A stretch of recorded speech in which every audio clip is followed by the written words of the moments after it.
Welcome to ETStudios. I'm Himanshi Tiwari joining you from the Great India Retail Summit 2025. Now today we are diving into the future of omnichannel retail and digital commerce, where discovery, engagement and AI are reshaping the way brands connect with consumers. And who better to unpack this than Meghna Apparao, Director of E-commerce and Retail at Meta India. Meghna, thank you so much for joining us. Hey, thank you for having me. It's a fabulous event and it's a privilege to be here. All right, thank you. Let's start with the big picture at Meta. So you have a front row seat to the digital commerce and how is the digital commerce evolving. So if I may ask you, what's the biggest trend you're seeing right now in this space? So I think the most important thing is what we call web rooming, which is where consumers are seeing things online and then going into physical stores and actually shopping them and buying them in the offline space. And there's almost a 1.95x increase in this trend, India, globally, everywhere. So what we see, the biggest thing is that social media platforms like Meta, like Facebook, like Instagram, are really the powerhouses for, as we call, discovery.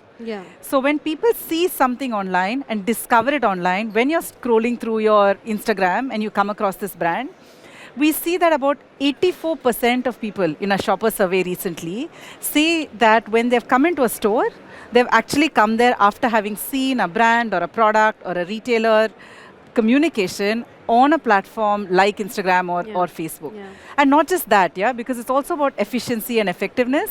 So we see that these people who have seen something online and then come in store spend about 34% more. So it's not just bringing in the traffic, it's also high converting shoppers and consumers. All right, you spoke about customer discovery, the omni-channel presence as well. Keeping that in mind, and you spoke about so many platforms. So with so many platforms, touch points and changing consumer habits, it's easy for brands to get overwhelmed at this point in time, right? So if you had to pick the top 3 things brands should focus on to drive their omni-channel business, what would that be? So you asked me for 3 magic tricks in everything that you can do. Coming straight from the Meta. So I think the first one is the power of Reels.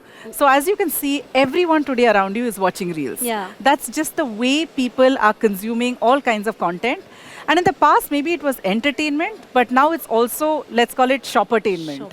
Yeah, when you're looking for new brands, new things, etc., people are using Reels a lot for that. So if you're a brand or a marketer or a retailer, I think the question is, am I using Reels to build my brand communication, sale communication, etc., effectively or not? And that's definitely something new which people haven't done maybe even 2 or 3 years ago. And on top of Reels, I think the second one is the secret sauce of using creators or influencers. Because creators bring a sense of authenticity to everything that they say, because it's trust and belief in the brand when a creator that you respect or you like or you follow says something about it. So we see that in the Gen Z millennial age group, 18 to 34-year-old, almost 68% of people say that they trust something that a creator says even more than they trust the brand saying it. And about 53% of people say that they've bought something after having seen a creator talk about it. So I think the second big trick in the bag is how do you use creators in the most effective, most authentic way for your brand. And I think the third one is like the mega trick of all, which is on how are you using WhatsApp or messaging. And we talk about this trend as conversational commerce. So it's not just a one-way communication where I let you know about something interesting or exciting, like a promotion, like a sale, like a brand launch. But it's also about how are you using a two-way communication. So the big trend that we are seeing is using AI-based chatbots, where, for example, you're a fashion retailer, you put up your own little picture, you see a bunch of products that suit you, you see how that product looks on you, and all of this just happens seamlessly in your own home, on your own phone, on a WhatsApp interface, and then converts to a purchase very quickly, either online or in the retail space. So I think 3 things: how are you using Reels, how are you using creators, and how you're topping it up by using WhatsApp very effectively. All right. Rightly said, and I'll come to the creator and all these social media platforms. But before that, quickly, if I may ask you, when a brand selects its creator, right? what is the best strategy to sort of select your creator? Because we have seen some big creators and some very hyper local creators giving better results than those big names, right? So what is the strategy brands should look at? So that's actually a fantastic question. And I think depending on what the brand wants to do, as well in terms of their objectives, as well as the budgets they have in terms of how much they want to spend, I think it's a different strategy that you can take in each of these. But even within that, if you look at some top trends, so your big celebrities or very big name creators, they are probably working very well for brand awareness kind of objectives because you come with the pull of a known face or a known brand. But if you go, as we call it, lower down the funnel into like consideration, to drive a store footfall, to come and actually buy the product, we see that these, what we call nano creators or micro creators, work more effectively. And the reason we are seeing this is a belief that this person is like me, and you're able to see how it's styled, how they use it, and the authenticity is much more. But there again, if I give you a little tip, it's not about taking a creator and then telling them, hey, you must do this, this, and this in exactly this way. Because then it becomes like an ad. You want to keep the authenticity of the creator. So the trick is actually taking your brand and figuring out which of these creators fits the tone of voice of your brand. And once you do that, it'll be authentic to the brand and authentic to the creator. And once you trial it out a little bit, I think it's also useful to look at something in a little bit more long term.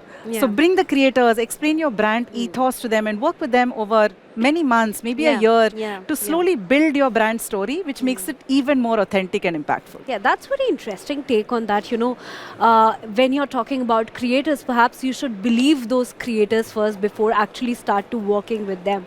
On that note, you also spoke about Reels, creators, WhatsApp. Each of these plays a huge role in digital commerce. So if you can share some real world examples of brands successfully leveraging them. Oh, there are many brands which have done a fantastic job. So for example, the brand Mia from Tanishq, which is a jewelry brand, used it for one of their recent launches with a very big creator. We had another beautiful wedding collection launched by Tanishq themselves, which is about heirlooms being passed from one generation to the other. So they went from a grandmother to the mother to the daughter, and again, very beautifully done. And I would also say there is another dimension. It's about what we call the language of Reels. So when you look at Reels, there's some nice transitions which happen. So how do you actually play with the medium to work in the most effective manner? The example which I talked about on WhatsApp, where you can put up your picture, see how the product looks on you, was used by the brand W for Women for one of their recent collections. So I think a lot of examples. All right, now let's talk about AI, because of course no conversation is done without talking about AI, right? AI is the buzzword right now, and clearly Meta is making some major moves in this space. So how do you see AI transforming the retail and e-commerce experience, and what's Meta's play in this? So I think for us at Meta, everything is about AI. It's at the heart and center of what we do. So there are three big buckets. I think one is Meta AI, which is our AI assistant, which we had launched. Is one of the largest used AI assistants in the world, actually. So that's really powerful. The second one is we have our entire suite of, let's call it, advertising solutions, which are powered by AI. So they top up all the human intelligence, the retail data, the information you have, but the power of AI in terms of identifying the right customers for the right product at any point of time. And I think finally the new kid on the block is generative AI, which are new tools which help you do marketing optimizations and creatives at large scale and work very effectively too. All right, thank you so much, Meghna, for sharing these points with you. Now we know what shift are you sort of foreseeing in this industry also for the upcoming few years. Because we have very limited time, we had a lot to talk about, but we actually tried to shrink our conversation, but still very insightful. Thank you so much for being a part of this conversation. Thank you so much. And to our viewers, a fascinating deep dive into the evolving landscape of omni-channel retail.